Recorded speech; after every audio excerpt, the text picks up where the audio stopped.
Kun sagantaa BBC Afaan Oromooti. Nu waliin tura.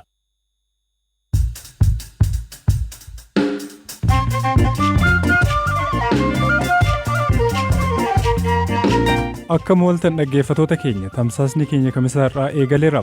Oolmaa dhaddachaatiin obbo Jawaar Mohammadee fi himatamtoonni kaan maal iyyatan gabaasa soneeffanne qabna. Dubbi himaan mootummaa naannoo Oromiyaa obbo Geetaachoo Baalchaa lakkoofsa namootaa daangessinee ayyaana kabajnu hin qabnu jedhan. Lakkoofsaan ayyaana kabajnu hin qabnu nuyi ayyaanni irreechaa namni irreeffatu namni galata qabu waan waaqatti hin galateeffatu rabbii isaatti hin galateeffatu qabu argamuudhaaf wanti daangaa godhu hin jiru. Ayyaana irreechaa waggaan marsee dhufu namoonni hedduun miira gammachuu fi hawwiin eeggatu. Kaanoo ayyaana irreeffannaa Oromoo waggoottan 3 darban barana farfaffaan fi gaddaan dabarsuuf jirra. Akkuma maatiittis ta'e akka naannoodhumatti dhalanneetti illee gadda guddaatu calaqqisaa darbaa jira. Oduu biyya keessaaf alaas gumeeffanneerra. Ani Hirphaa Gammachuuti nu hordofaa. Oolmaa dhaddacha har'aatiin manni murtii olaanaa federaalaa himata abbaan alangaa waliigalaa obbo Jawaar Mohammad fa'aa namoota 24 irratti hundeesse himatamtootaaf dubbisee jira. Himatamtoonni fi abukaattoowwan isaanii akkasumas abbaan alangaa hiyyatawwan adda addaa mana murtichaaf kan dhiyeesse yoo ta'u manni murtichaas ajaja irratti kenneera. Dhaddacha har'aa oolee kana hordofaa kan ture waa'illi Habtaamuu Xibabuu Finfinnee irraa dhiyeenya kana bilbilaan dubbiseen ture. Galatoomii Hirphaa guyyaa har'aa obbo Jawaar Mohammad dabalatee himatamtoonni galmee isaanii keessatti argaman hedduun isaanii mana murtii olaanaa federaalaatti dhiyaataniiti kan turanii. Guyyaa har'aa ganama obbo Jawaar Mohammad, obbo Baqqalaa Garbaa, Hamzaa Danuu kan Hamzaa Boranaa fi Shamsaddiin Tahan haala himatamtoota kaan irraa adda ta'een uffata keelloo kan mana sirreessaa jechuudha isa uffataniiti kan seenanii. Kana malees immoo ganama wayita nuyi gara dhaddachaa seennu himatamtoonni lamaan harki isaanii cancalaan hidhameeti kan ture. Wayita abbootiin seeraa dhufanittis ol ka'uudhaan cancala harka isaanii cancala yookaan kaateenaadhaan hidhame abbootii seeraatti agarsiisaniiti kan jiranii. Abbootiin seeraas cancalli akka irraa hiikamu ajajee poolisoonnis harka himatamtootaa irra ture irraa hiikeetti kan jiru. Himanni isaa egaa hedduudha. Dimshaashumatti garuu walitti bu'iinsa amantaa fi akkasumas immoo sabummaan bu'uura godhate akka uumamu kakaasuu fi keessatti hirmaachuu akkasumas immoo uummanni mootummaa irratti akka ka'u gochuu labsii yakka shororkeessummaa ittisuu fi to'achuudhaaf bahee darbuu akkasumas immoo yakka burjaajii teleekoomii kunneen jedhan keessatti argamu. Abbootiin seeraa himatamtoota irratti abbaan alangaa hundeesse erga dubbisanii boodas immoo himatamtoonni fi akkasumas abukaattoon isaanii yaada kennaniiti kan jiran. Himatamtoonni akkasuma abukaattoonni fi abbaan alangaas iyyata dhiyeeffataniiru. Maal iyyatanii manni murtii deebii akkamii kennee fi isa jedhutti aaceenu? Komii ibsa abbaa alangaa waliigalaa irratti qaban obbo Jawaar Mohammadii fi obbo Baqqalaa Garbaa mana murtichaatti himaniiti kan isaan jiranii. Ibsi abbaan alangaa waliigalaa kun kennan mirga bilisa ta'anii ilaalamuu keenya kan sarbuudha akkasumas immoo lubbuu keenyaafis yaaddoo kan uumedha jechuudhaan dubbataniiti kan jiranii. Obbo Jawaar Mohammad ragaaleen illee osoo nurratti hin dhagahamin aangoonni siyaasaa keessattuu abbaan alangaa waliigalaa akka waan manni murtii nurratti murteessetti kan dubbatan sirrii miti. Kanaafis abbaan alangaa waliigalaa kun dhufanii mana murtiidhaan yaa gaafataman jechuudhaan iyyataniiti kan isaan jiranii. Kana malees immoo abbaan alangaa akka waan nuyi finxaaleeyyii taanetti hokkara kan kaasuu fi akka waan nama ajjeesisnutti ofii isaaniitiif murteessaniiru jechuunis abbaan alangaa waliigalaa Dr. Gideon Timootiyos maqaa isaanii balleessu isaanii obbo Jawaar Mohammad dubbataniiru. Obbo Baqqalaa Garbaanis haaluma wal fakkaatuun abbaan alangaa waliigalaa kun haala nuti ofirraa ittisuu hin dandeenye keessatti miidiyaalee biyya alaatiif ibsa kennaniitiin jiru. Kunis immoo mirga bilisa ta'anii ilaalamuu keenya kan sarbuudha. Kana malees immoo bilisummaa abbaa alangaa gaafii keessa kan galchuudha. Kanaafuu abbaan alangaa waliigalaa kun mana murtiitti yaa dhiyaatanii akkasumas immoo hojii isaaniirraa yaa gaggeeffaman jechuudhaan mana murtichaa keessatti dubbataniiru. Manni murtichaa gama isaatiin abbaan alangaa waliigalaa dhimmicha irratti barreeffamaan deebii isaanii beellama itti aanutti akka kennan ajaja kenneeti kan jiru. Gama biraatiin kanaan dura himatamtoota keessaa tokko kan ta'e Shamsaddiin Tahaa ayyaana irreechaa irratti akka hirmaatu gaafii dhiyeessee ture. Haa ta'u malee manni murtichaa gadi baatee ayyaana irreechaa irratti hirmaachuu hin dandeessu jechuudha manni murtichaa ajajeera.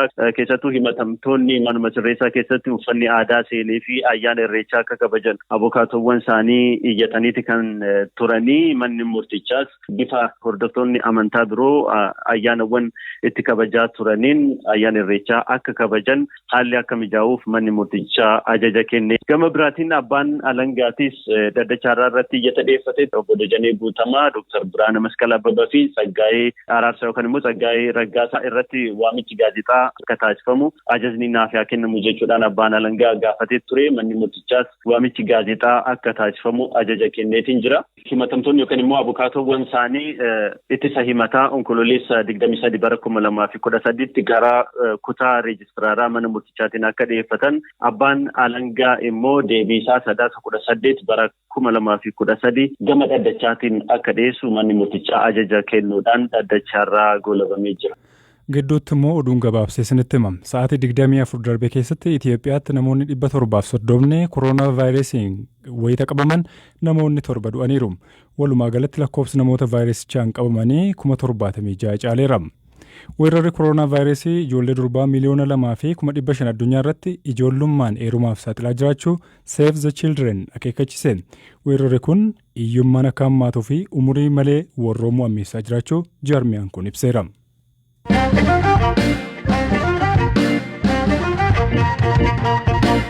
Ayyaana Irreechaa guyyootaan booda kabajamuuf Oromoonni kaabaaf kibbaa ba'aa fi dhiyaa gara hora Finfinnee fi Arsadiitti hedduminaan imalaa jiru. Dargaggoon ba'aa Oromiyaa Harargeerraa gara Finfinneetti dhiyeenya imale dararaa guddaa argineet Finfinnee geenye jedhe. Amma Harargee ba'aa keessaa osoo hin baane bakka 10tti fattashamne Harargee dhiyaa hogatti hanga Finfinneetti immoo bakka 12tti fattashamne jechuudha. Lakkaa'aa deemneerraa kan ka'e. Magaalaa jiru hunda irratti karaa bakka 3 bakka 2 bakka 3 bakka 2tti fattashamtaan jechuudha.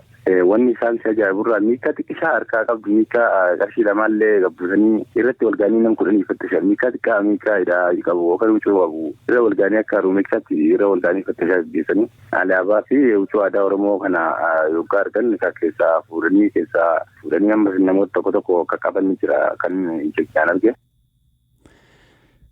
Dhimma kanarratti kan dubbisne dubbi himaan mootummaa naannoo Oromiyaa obbo Geetaachoo Baalchaa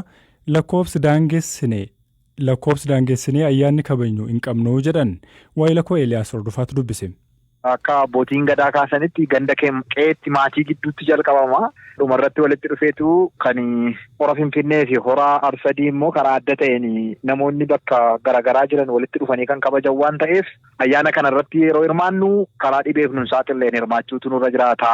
Bara darbe keessumaati artistii keenya yeroo ajjeefame yeroo sanaan wal qabatee namni baay'een of eeggannaa gochuun isarra ture waan hin godhiniif naannoo Oromiyaa keessatti COVID 500 kan inni dabale namoonni lakkoofsaan qabamanii iventii xiqqaa sana irratti hammi sun argame.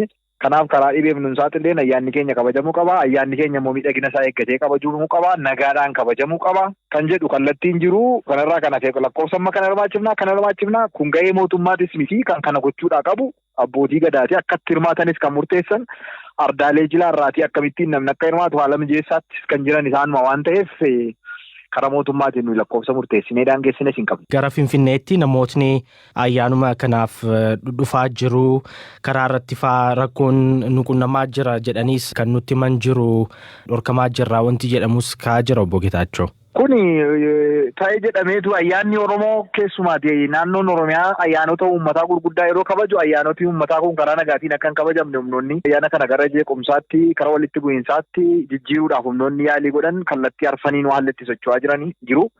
Finxaaleeyyiin saboota sablammoota biyya kanaa keessa jiran keessaa walitti ba'anii fi ilaalcha paartiiwwan garaagaraa qaban ayyaana kana ayyaana Irreechaa ayyaana nagaa ta'e kan hin kabajamneef sochiin adda addaa jira. Kanaaf gara tokkoon kun of eeggannaa godhachuutu sarara jiraata. Kan lammaffaa sochiin meeshaa waraanaa seeraan alaa haalli itti babal'achaa jiru waan jiruuf kan sadaffaa immoo jijjiirraa nootii biyya keenyaatiin wal qabatee horii maallaqaa dhoksuudhaaf yaaliin adda addaa godhamaa jiru waan jiruuf sakatta'iinsi bakkeewwan adda addaatti godhamaa jira.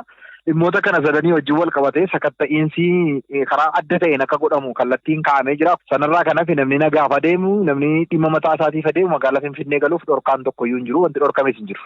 Kanaafuu amma namni tokko ayyaanicha kabajuudhaaf gaafa dilbataa fi gaafa sanbataaf hora Finfinneetti yoo argame lakkoofsi guuteeraa deebii yookaan immoo ati hirmaachuu hin dandeessu wanti jedhamu isa qunnamuu hin danda'u jechuudha. Lakkoofsaan ayyaana kabajnu hin qabnu nuyi ayyaanni Irreechaa namni irreeffatu namni galata qabu namni ganna dukkana keessa darbeeraa ifatti ba'eeraa jedhee dukkana keessaa ba'uusaa ifatti waan waaqa ittiin galateeffatu rabbii isaa ittiin galateeffatu qabu argamuudhaaf wanti daangaa godhu hin jiru. Wantoota nama siif kaasee garuu sirriitti ilaalamuutu sirra jiraataadha. Namoonni ergama biraa bakki kun bakka irreechaati malee bakka siyaasaa miti. Bakka siyaasaa gochuuf bakka okkaraa gochuuf jeequmsaaf warroonni addatti qopheessanii yoo jiraatan caasni nageenya bakka shakkii hundumatti tarkaanfii seera qabeessa ta'een fudhata. Baajiin fa'aa hin kennama namoota hirmaataniif wanta jedhamutu jira kanarrattu. Isa kana akkamittiin nama adda baasanii akkamittiin namni akka ardaalee jilaa fakkeenyaaf ardaalee jilaa salgalirraan siin jedhee kan dhufan kan duras kan ture kanuma ardaalee jilaa salgan sanarraa yeroo dhufan waan ittiin nama adda baafatan qabaachuu danda'u. Kana lakkoofsa murteessuudhaaf waan namni ittiin adda bahu beekuudhaaf namni beekamuu qaba waan inni beekamuu qabuuf waan asitti jira. Keessumaatii warroonni kana ajandaa siyaasaatti geeddaranii biyya jeeqaa jiran deemuuf deeman waan jiraniif ajandaan kun ajandaa irreeffannaati malee jeequmsaaf hin ta'u. Kanaaf namoonni kanaaf shakkaman adda ba'uu akka danda'anitti mallattoo ittiin adda baasan qabaachuu danda'u.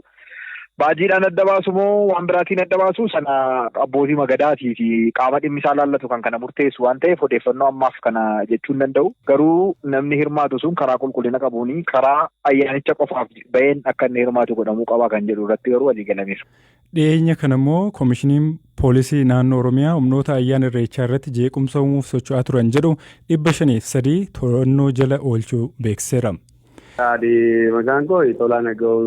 Asumaan qabiyyee keenya isa xumuraatti ceenam. Irreechi malkaa waggaan marsee dhufu Oromoota biyya keessaa fi ala jiran hedduuf miira gammachuun kan yaadatamuu fi si'aayinaan kan eegamu yogguu ta'u, kaan immoo miira gaddaan yaadatamu. Dargaggoon dubbisne kun guyyaa irreechaa miira gammachuu fi milkiin akka yaadatu nutti himeera. Maqaan koo Tolaa Naga'oo jedhama. Bara 2011 jechuudha. Irreechatti irratti sirna qubeellaa godhannaadha mana kooliini. Ati mana koo yeroo beenyaa cala jedhamti. Ayyaana kanarratti sirna qubeellaa kana godhadhe jechuudha. Egaa ani yaadadduuni waggaa lamaan baranaa godhannee daa'imallee argadhee jira daa'ima sadii fi ayyaana irreecha kanarratti uummanni bal'aan uummanni Oromoo hundi milkaa'ee waan galeef anis milkaa'ee waan galeef daa'ima kiyya mijaallee maqaa kanan baase milkeedhee baasee fi kanaaf gammachuu guddaatu natti dhaga'ama. Yaadannoon isaa gammachuudha jechuudha. Birraa yeroo marsee dhufu cidha isaa yaadataa jennu Tolaan. Yaadachaa jira sirriitti yaadachaara. Yaadannoo guddaadhaan gammachuu guddaadhaan eegaa jira jechuudha. Abbootiin gadaa hundolitti ba'anii nu eebbisanii offalaadhaa milkaa'aadhaa hin jedhanii nu eebbisanii egaa kanatu yaadadha jechuudha. Dargaggoo Taammiruu Bultoodhaa immoo yaadannoo irreechaa adda ta'e qabama. Irreechi Har'aa bara 2016 rakkoon sana uumamee as obboleessan irratti dhalattu Injiinar Darajjee Bultoodhaa jedhamu gaafa guyyaa sanaa achirratti lubbuun isaa wareegame. Ergasii as ayyaana irreeffannaa Oromoo waggoottan 3 darban barana farfaffaaniiti gaddaan dabarsuu jirra akkuma maatiittis ta'e. Mee akkamittiin obboleessi kee Darajjeen kan inni lubbuu dhabeen? Bara barnootaa 2016-17 yookaan akka lakkoofsa Itoophiyaatti bara 2009 carraa barnoota biyya Ameerikaatti argate. Isaaf jecha gara kan deemuuf guyyaan 6 yeroo isaa irreechi Har'aa qaqqabee bifa adda ta'een sagantaa hiriyoota addunyaarraa wajjin dorgomii barumsa argate sanatti aadaa waa'ee seenaa uummata fi biyya isaa haasa'uuf waan guuttachuu qabu guuttatee ragaa barbaachisaa ta'es qabatee waa'ee eenyummaa isaa qabatee deemuuf uffata aadaa diizaayinii mataa isaatiin kalarii ofii fedhanii hiriyoota isaa 3 wajjin hodhisiifatee dhaqe ture. Achi booda daqiiqaa achi ga'ee nu bilbilee anaaf Adaamaan jira ture daqiiqaa 35-40 booda walii bilbilee obboleessi kee miidhameera dhaqqabiin jedhame. Naannoo daqiiqaa 30 erga naa bilbilanii booda yeroon gahu lubbuun jira ture anumaa gahu bahee morma isaatu miidhame yeroo sana yaa'u. Yeroo sun yeroo rakkoo ture Oromoodhaaf barri sun bara dukkanaa hamaa ture. Nama akkamii ture Darajjeen maatii keessatti? Akka obboleessa xiqqaatti Injiinar Darajjeen maatii keenyaaf waaqa gaditti abdii ture. Akka abbaas ta'ee akka obboleessaas ta'ee akka kaanis ta'ee anillee isa booda barattee anallee kana barsiisaa ture isa ture. Anallee kana jiraachisaa ture isa ture. Maatii guutuu isatu danda'a ture. Abbaan keenya bara 1993 akka lakkoofsa Itoophiyaatti nurraa du'e. Inni immoo bakka isaa nuuf bu'e jedhamee baay'ee isatti gammadaa baay'ee isatti boonaa isaan na jiraachisaa isaan na barsiisaa isaan na guddisa ture. Ergasii as erganitti waggaa waggaadhaan guyyaatti lubbuun isaa dabarte sanni gadaamiidhuma inni duraan dhaqeetti kadhatuuf sana deemnee harka qalleeyyoota akkaataa inni dur godhu sun maqaa isaatiin waggaa waggaadhaan yaadatamaa jira. Sagantaa keenya goolabnee jirra. Horaa bulaa deebanama.